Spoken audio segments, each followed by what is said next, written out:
UGC equity rules 2026 पर supreme Court ने temporary stay लगा दिया है एंड ऑनरेबल सुप्रीम कोर्ट का ये भी कहना है these rules are a prima facie vague and capable of misuse. आज 29 जनवरी 2026 को सुप्रीम कोर्ट ने यूजीसी रेगुलेशन 2026 के केस को honourable chief justice of India Suryakant and honourable justice Joymalya Bagchi ने इस केस को सुना और इसमें कुछ सिग्निफिकेंट एंड इम्पोर्टेंट रिमार्क्स दिए।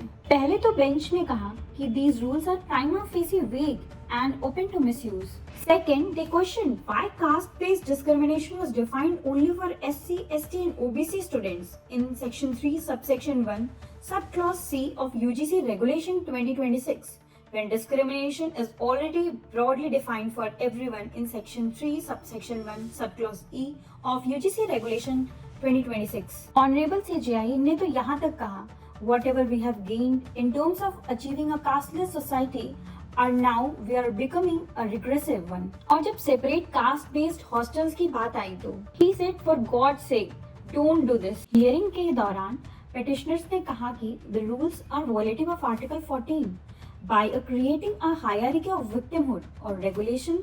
Section 3 Clause 1 Subclause C treats caste discrimination as if it can only happen to SC, ST and OBC students, leaving general category students out even if they face similar abuse. The court has suggested that कि एक eminent jurist की committee बनाई जाए and in rules को redraft and refine किया जाए। तब तक new rules को abeyance में रख दिया जाए, यानी कि temporary pause पर, और अभी के लिए 2012 के UGC regulations ही लागू रहेंगे। Finally, कोर्ट ने सेंट्रल गवर्नमेंट एंड यूजीसी को नोटिस दिया है एंड नेक्स्ट हियरिंग की डेट 19 मार्च 2026 को रखा है। आपको क्या लगता है these rules should be caste specific और caste neutral? Please comment and let me know your opinions.